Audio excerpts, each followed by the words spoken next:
Mednarodni dan mladih prostovoljcev se je v Sloveniji izoblikoval leta 2000, letos pa poteka pod geslom Medkulturno sodelovanje v okviru prostovoljskega dela.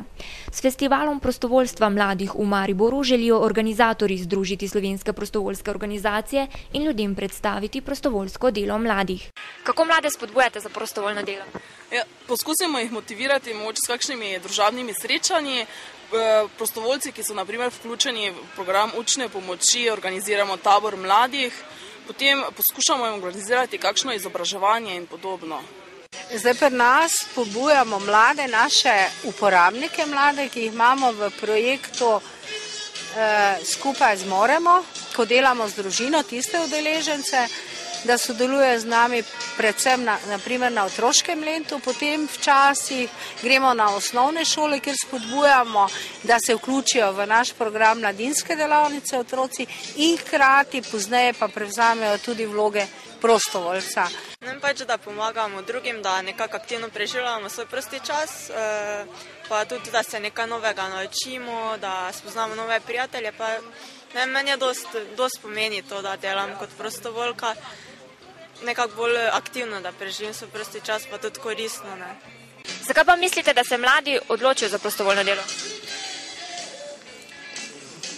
Nekateri zaradi radovednosti, za to, da pridobijo neka znanja, veščine, tudi samopotrditev. Mislim, da je to nekako v spredju. Mislim, da izpopolnijo sebe, ker jim je to tudi neka prostočasna dejavnost lahko, s tem pa, da seveda nudijo pomoč drugim, s tem izpopolnjujejo sebe. Pravzaprav je bilo to pri meni tako, da sem najprej sama bila kot udeleženka na nekem taboru, pa me vedno to bolj zanimalo, pa sem tudi sama postala prostovoljka pri Centru za pomoč mladim. Tako da zdaj ne vem, ni nekih koristi glih ravno, ampak pač osebno zadovoljstvo, to je glavno. Kakšno pa je trenutno stanje Sloveniji? Prostovoljcev primanjkuje ali jih je preveč?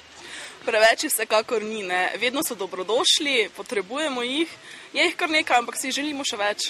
To pa ne bi vedela, ampak mislim, da vsakdo, kaj hoče postati prostovoljec, naj se le odloči, zato ker to mu lahko le koristi, pa ne se tudi v nadaljem pač v karieri, mogoče tudi stoji, da se kaj novega nauči, ali pa ki je pač že kot prostovoljec dela, pa se kasneje mogoče tudi zaposli. Nekako bi rekla, da v zadnjem času je vedno težje dobiti prostovoljce, posebej je še to očitno v Mariboru. Mislim, da je to tudi povezano z slabšim materialnim stanjem, ker ljudje pač rabimo neko minimalno materialno osnovo, da lahko živimo in potem se lahko gremo prostovoljstvo.